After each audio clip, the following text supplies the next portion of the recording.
Baka naramdaman mo na minsan, no matter how much you care for someone, no matter how hard you try to connect, mas lalo lang silang lumalayo.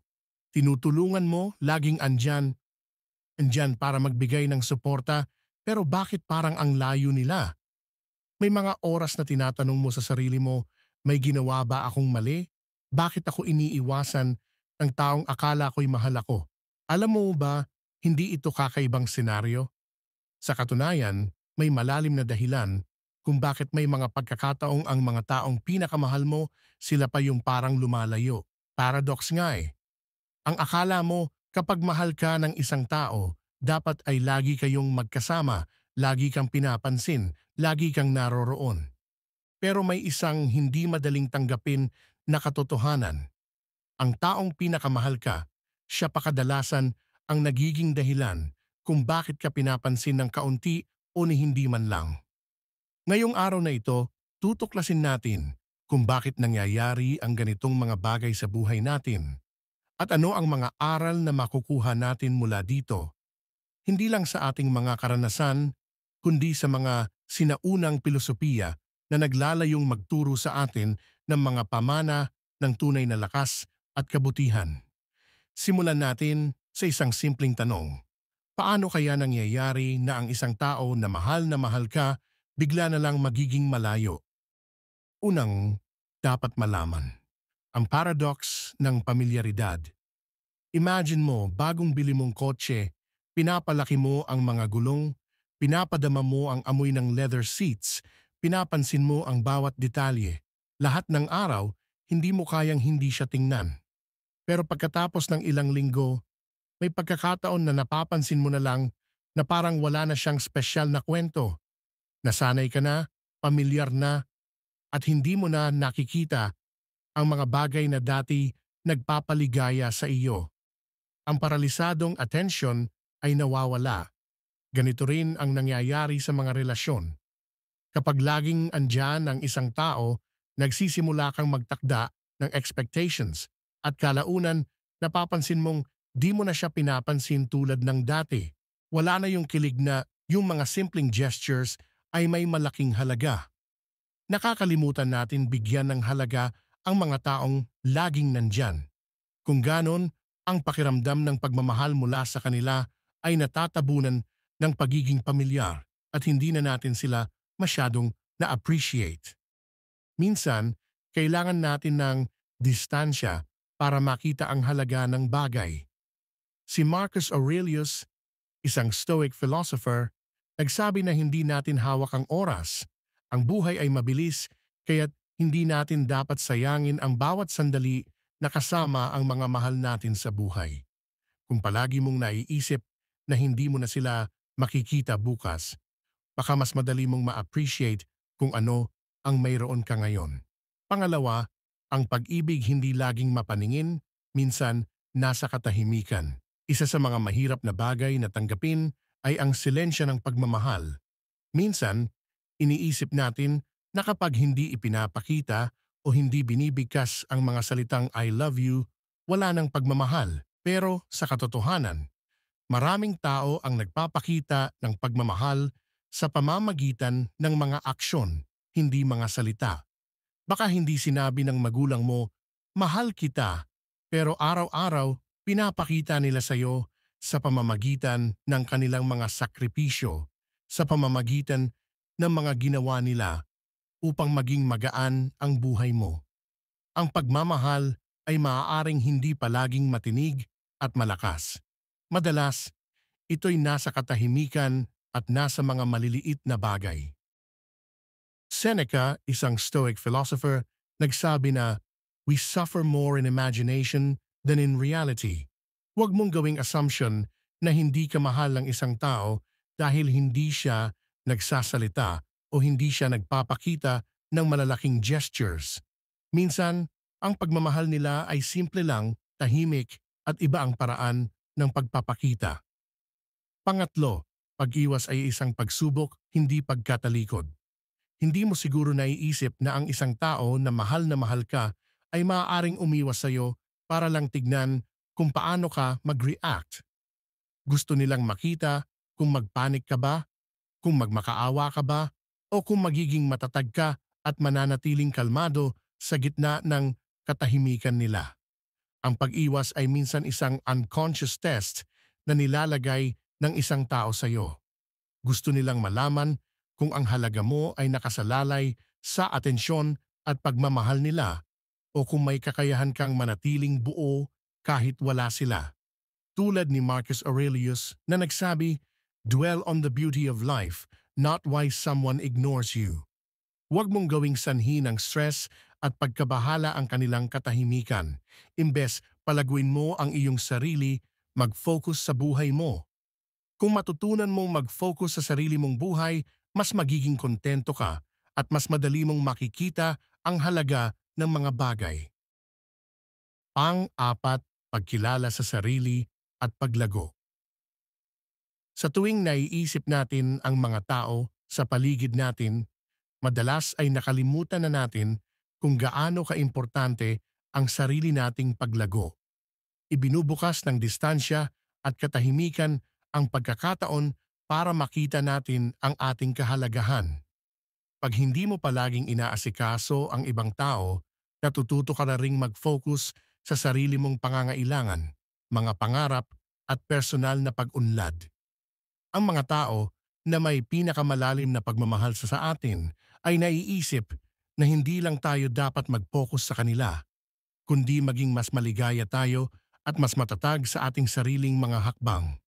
Ang Stoic philosophers tulad ni Epictetus ay palaging nagsasabi na ang bawat tao ay may pananagutan sa sarili niyang buhay. Hindi ka dapat maging umaasa sa pagmamahal ng ibang tao para matutunan mong mahalin ang iyong sarili. Kung may distansya, may pagkakataon kang magmuni-muni at magsimula ng bagong yugto ng iyong buhay. Sa ganitong paraan, hindi mo kailangang magmakaawa para maramdaman ang pagmamahal. Ikaw mismo ay nagbibigay ng pagmamahal sa sarili mo. Huwag mong hayaang ang mga tao na hindi nagpapakita ng pagmamahal ay magdikta ng iyong kaligayahan. Tinuturuan tayo ng Stoicism na dapat nating tanggapin na may mga bagay na wala tayo sa control. Hindi natin hawak ang reaksyon ng ibang tao, pero hawak natin kung paano tayo magre-react at kung paano tayo magpatuloy sa buhay. Pang-busy, pagpapahalaga sa pagkakaroon ng space at kalayaan. Sa mga relasyon, natural lang na may mga oras na nagkakaroon ng space. Hindi ibig sabihin na nawawala ang pagmamahal, kundi nagkakaroon tayo ng pagkakataon upang mag-reflect at magtulungan na maging mas maligaya. Sabi ni Seneca, ang pinakamalaking gamot sa galit ay pag-iwanan. Sa mga panahon na ikaw at ang iyong mahal sa buhay ay hindi magkasama, ito ay pagkakataon na maghimo ng space para sa kalayaan ng isa't isa. Ang bawat tao ay may sariling mundo at may mga pagkakataon na kailangan ng bawat isa ng oras upang mag-isa at magmuni. Ang Stoicism ay nagtuturo na hindi tayo dapat magpadala sa pagnanais na makuha ang atensyon ng ibang tao sa lahat ng oras. Sa halip, maglaan tayo ng oras para palakasin ang ating sarili.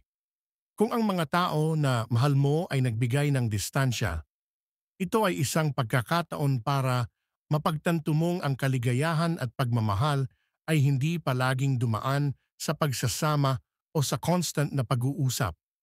Minsan, ang pinakamakapangyarihang pagmamahal ay ang pagbibigay ng kalayaan at espasyo upang mag-grow ang bawat isa. Pang-anim, ang laban ng pag-control sa emotion. Sa mga oras na ikaw ay ini-ignore, malaki ang epekto nito sa iyong emosyon. Pwedeng magdulot ng sakit, inis o panghihinayang. Pero sa Stoicism, ang pinakamahalaga ay ang pagtutok sa iyong emotional na reaction. Hindi mo kayang kontrolin kung paano magre-react ang ibang tao, ngunit kaya mong kontrolin kung paano ka mag-react.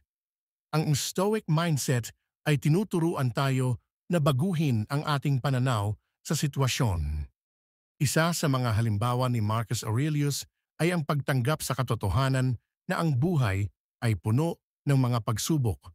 Hindi mo kontrolado ang mga nangyayari sa iyong paligid, ngunit may kapangyarihan ka sa iyong sarili. Kung ikaw ay pinapansin ng isang tao, tanggapin na ito ay isang pagkakataon upang i-develop ang iyong inner strength at self-discipline. Ang hindi pag-react sa mga sitwasyong tulad nito ay nagbibigay sa iyo ng mas malaking kontrol sa iyong sarili at hindi ka magiging alipin ng iyong emosyon. Pangpito, ang pagkakaibang pagmamahal at pagtanggap. Sa wakas, dapat nating tandaan na ang pagmamahal ng isang tao ay hindi laging masusukat sa mga aksyon nila. Ang mga tao ay may kanya-kanyang paraan ng pagpapakita ng kanilang damdamin. Minsan, ang distansya ay isang paraan para sila ay mag-reflect at mapagtanto ang halaga ng relasyon.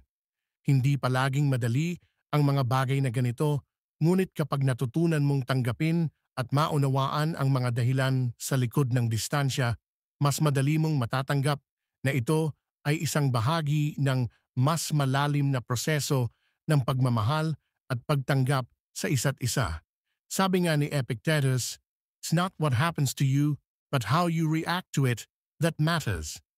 Ang susi sa pagiging matatag ay hindi sa paghihintay ng atensyon mula sa ibang tao, kundi sa pagpapalago ng iyong sarili at pagbibigay halaga sa mga mahahalagang bagay sa buhay mo. Magpatuloy at gamitin ang mga pagsubok na ito bilang hakbang patungo sa mas malalim na pag-unawa sa iyong sarili. Pangwalo, ang pagpapalawak ng pag-unawa sa pagmamahal. Ang isa sa mga mahahalagang aral ng Stoicism ay ang pag-alam kung paano magbigay at tumanggap ng pagmamahal ng walang kondisyon. Hindi ito palaging tungkol sa kung paano ka tinitingnan o binibigyan ng pansin ng ibang tao, kundi kung paano mo binibigyan ng halaga ang iyong sarili at ang iyong mga relasyon. Sa mga pagkakataon na ikaw ay ini-ignore, ito ay hindi nangangahulugang hindi ka na mahal, kundi maaaring isang paraan lamang ito ng pagkakataon na magkaroon ng higit na kaalaman sa sarili at sa relasyon. Ang Stoic na pananaw ay naglalayon na mapalawak ang ating pag-unawa sa kung ano ang tunay na pagmamahal. Ang pagmamahal na ipinapakita ng mga tao sa atin ay hindi laging dumaan sa mga pagpapakita ng atensyon o constant na presensya. Madalas, ang mga pinakamahalagang bagay ay hindi nakikita kundi nararamdaman sa mas malalim na antas, sa mga simpleng actions, sa mga salita na hindi palaging binibigkas at sa pagkakaroon ng oras para mag-reflect at mag-grow ng magkasama. Sa bawat pagkakataon ng hindi pagkakaroon ng atensyon o kapag hindi mo nararamdaman ang pagpapahalaga, tandaan na ito ay isang pagkakataon na matutunan mong tanggapin ang pagmamahal sa ibang paraan.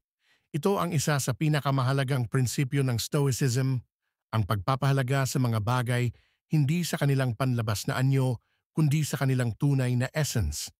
Pang-siyam, ang pagpapalakas ng inner peace at acceptance. Isa sa mga pinakamahalagang aspeto ng Stoic philosophy ay ang pagtanggap sa realidad na hindi lahat ng bagay ay makakamtan agad. Kapag ini-ignore ka, ito ay maaaring magdulot ng mga tanong at pagdududa sa iyong sarili. Pero sa Stoicism, tinuturuan tayo na huwag magpadala sa mga ganitong pakiramdam. Ang tunay na kapayapaan ay nagmumula sa pagtanggap na may mga bagay tayong hindi kontrolado at ito ay bahagi ng buhay. Sa halip na mag-focus sa kung bakit hindi ka pinapansin, mas mainam na mag-focus sa kung paano mo mas mapapapalakas ang iyong sarili. Ang pagtanggap sa sitwasyon ng may kalmado at pag-unawa ay nagiging paraan upang mapanatili ang inner peace at magpatuloy sa paggawa ng mga bagay na magpapalago sa iyong pagkatao. Huwag mong hayaang sirain ng mga hindi inaasahang sitwasyon ang iyong focus at kaligayahan. Pang-sampu, pagpapahalaga sa relasyon, hindi sa pagtanggap ng attention.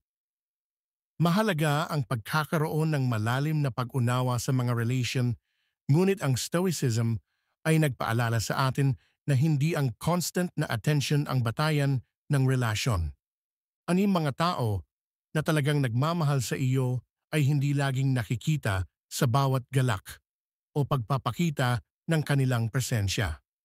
Minsan, ang pinakamahalagang pagmamahal ay matatagpuan sa mga tahimik na sandali, sa mga pagkilos na hindi palaging nasusukat. Ang Stoic mindset ay nagsasabi na hindi tayo dapat magtakda ng expectations na magbibigay ng sakit at kalungkutan sa atin. Ang pagmamahal ay isang bagay na hindi palaging binabase sa kung anong uri ng reaksyon ang ibinabalik sa atin ng mga tao. Kailangan mong tanggapin ang pagmamahal sa mga paraan na hindi mo inaasahan, at ito ay isang mahalagang hakbang sa personal na paglago. Panglabing-isa, ang pagbuo ng mas malalim na pag-unawa sa emotion. Kapag tayo ay ini-ignore, ito ay isang pagsubok sa ating emosyonal na kalakasan. Ang Stoicism ay nagbibigay diin sa ideya ng pagiging matatag sa harap ng mga pagsubok. Ang mga tao ay hindi palaging magbibigay ng tamang reaksyon, ngunit ang ating emotional na reaction ay nasa ating control. Kung ikaw ay nasasaktan dahil sa pagiging ignored, ito ay isang pagkakataon upang mapagtanto na ang iyong emosyon ay hindi dapat magdikta ng iyong kaligayahan. Sa pamamagitan ng Stoic na pananaw, matutunan mong palakasin ang iyong emosyonal na disiplina. Hindi mo kailangang magpadala sa sakit ng pag-ignored. Sa halip, gamitin ito bilang pagkakataon upang mapagtanto na ikaw mismo ang may control sa iyong kaligayahan.